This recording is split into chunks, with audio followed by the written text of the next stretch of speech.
Are you here to improve your investment strategies? Are you looking for that one article that could help you finalize that decision you were holding off? Well then, get ready to learn more and gain just that subtle extra knowledge to get an edge in the investment business. Because if you're new here, then you've come to the right place. Welcome to The Daily Fortune, a channel where we talk about all the latest news, updates, guides, and strategies related to investment. Of course, with that said, we're going to be discussing a lot about the Oracle of Omaha, Warren Buffett, The Big Short, Michael Burry, The Money Tree, Cathie Woods, Tesla's very own CEO and eccentric billionaire Elon Musk, along with the rest of the big leagues to learn just a bit more from the professionals. And don't worry, of course we talk about crypto, and we also talk about the best stocks to invest in, along with many tips and tricks on how to handle your finances so you never lose. So before we talk about making money, remember to hit that like button, subscribe, and ring that notification bell as well to make sure you won't miss a single video. Now let's get started.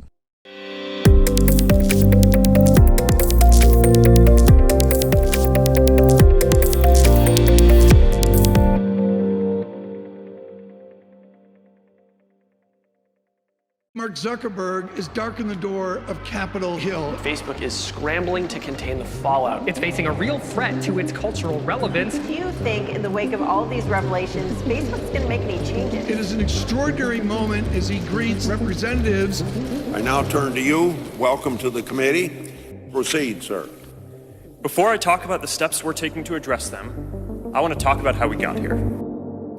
Meta is now the world's largest and most successful social media company, as well as one of the world's most profitable business. Whether we like it or not, Meta has made its name in the world. Meta had 3.9 billion monthly active users across their platforms in 2021, resulting in a record-breaking cash flow of $39 billion.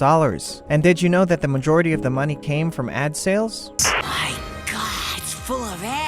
Mark Zuckerberg introduced Facebook advertisements to the world on November 6, 2007. It's a system that uses Facebook to link businesses with customers through personalized target marketing. The idea for that is very simple. Know who your users are, what they enjoy, and what they search for most of the time, and then insert highly relevant advertisements from highly relevant advertisers directly in the center of their news feeds and make a lot of money from that. As simple as that. This incredibly effective data-driven approach to advertising helped Meta's business. Apart from using the traditional advertising sources like television, radio, and billboards, the new approach to advertising was the main factor in the company's massive revenue increase in the 2010s.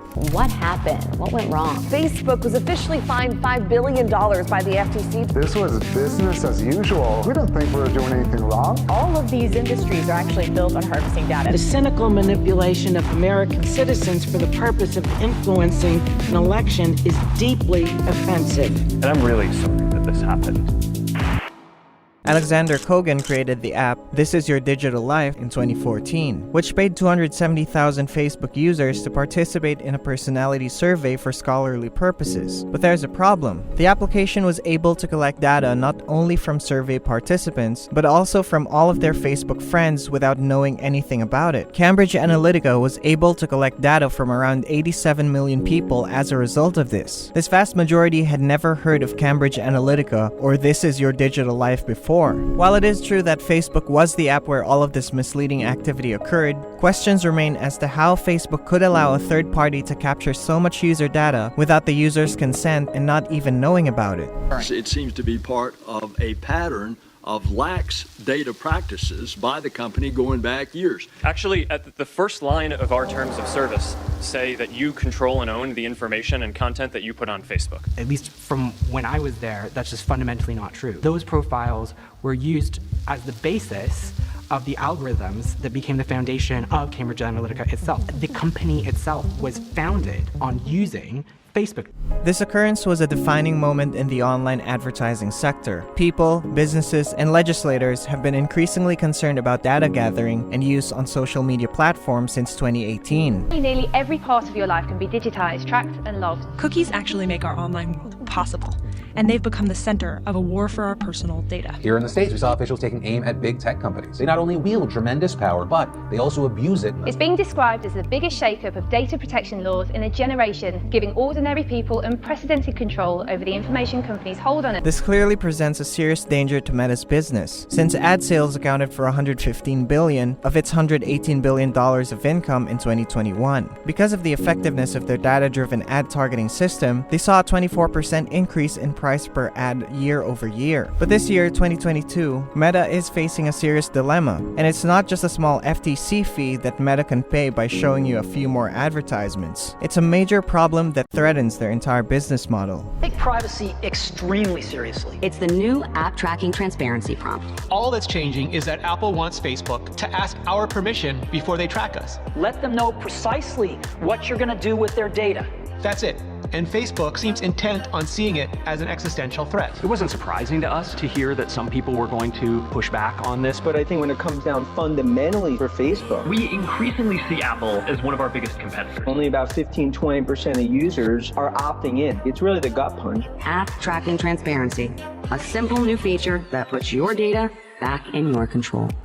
Apple takes a huge step towards reducing Meta's capabilities to monitor what you're doing on your phone in April 2021. With the introduction of the iOS 14.5, apps will no longer have default access to your IDFA or the identity for advertisers. Instead, users will have to choose advertiser tracking for each app that it uses. Without such a tracker, Facebook and Instagram can't get the complete picture of how you use your iPhone, and their advertisements become less targeted because of having less personal data to gather. This is certainly a huge issue for Meta. Dave Weiner, the company's chief financial officer, remarked during a Meta earnings call in January of last year, saying, "We continue to believe that that will be a headwind in the ads business. We're going to have to be providing a prompt asking people for permission to use third-party data to deliver personalized ads, and we do expect there to be high opt-out rates related to that." It seems that Dave's predictions were spot on. A research by Flurry Analytics showed that only 25% of consumers authorized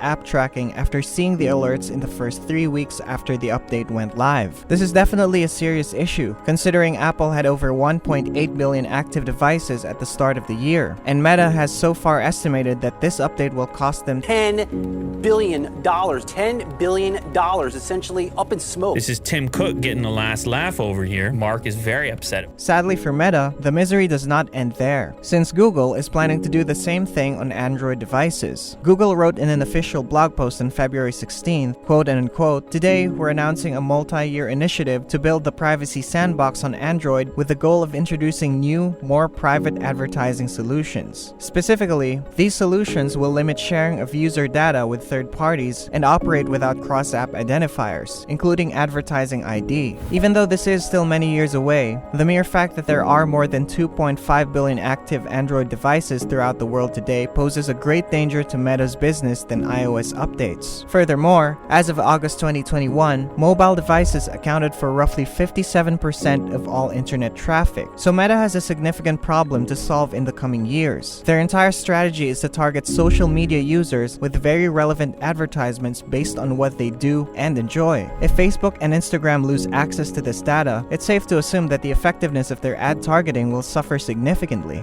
As we described last quarter, Apple created two challenges for advertisers. One is that the accuracy of our ads targeting decreased, which increased the cost of driving outcomes. The other is that measuring those outcomes became more difficult. We're working to try and improve things, but we expect the overall targeting and measurement headwinds to moderately increase throughout 2022.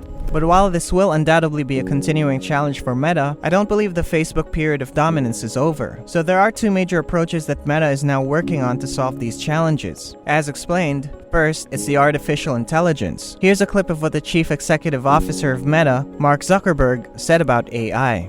Perhaps the most important foundational technology of our time, artificial intelligence. Advances in AI enable us to deliver better ads to people while using less data. It's meaningfully improved the relevance of Reels and overall content ranking in general, and it plays a big role in our commerce efforts. We just announced our AI research supercluster, which we think will be the world's fastest supercomputer once it is complete later this year.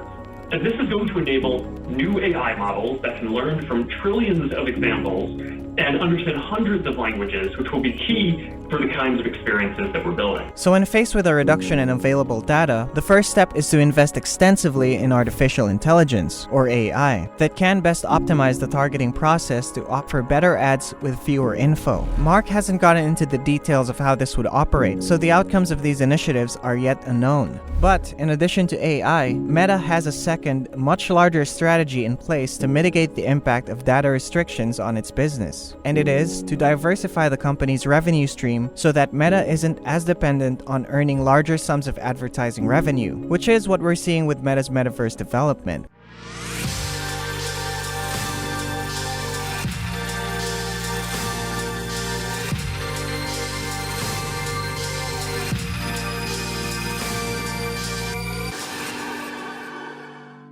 Since this technology is still in its early stages, in 2021, Meta spent $10 billion on AR, VR, and metaverse development, and it plans to invest even more in the years ahead. This is highly strategic because the most essential lesson that Meta is learning right now is the most important moat in the technology sector. It's the access of many users in the app via your proprietary device, not the number of users on your app. Apple and Google are revealing their full strength by creating the devices and operating systems that people use to access the internet. The future generation of the internet leaning towards some type of augmented or virtual reality experience. Meta has realized that they must be at the front line of hardware development in this sector. They're already doing it using 3 separate ways. The first one is that they're already selling popular virtual reality hardware. In 2021, Oculus sold more virtual reality headsets than Microsoft did Xboxes. The next one is that Meta is now collaborating with firms such as Ray-Ban to integrate augmented reality technology into conventional sunglasses. Lastly, Meta is working on Project Cambria, a high-end virtual reality headset that centers on research and development to push the limits of what a virtual reality experience can be. If metaverse is truly where the internet's future is headed, then it's critical for Meta to be at the cutting edge of both software and hardware development. If they get this right, they'll have the perfect formula. There will definitely be billions of hardware sales and a Meta-controlled platform that allows their ad business to thrive unhindered.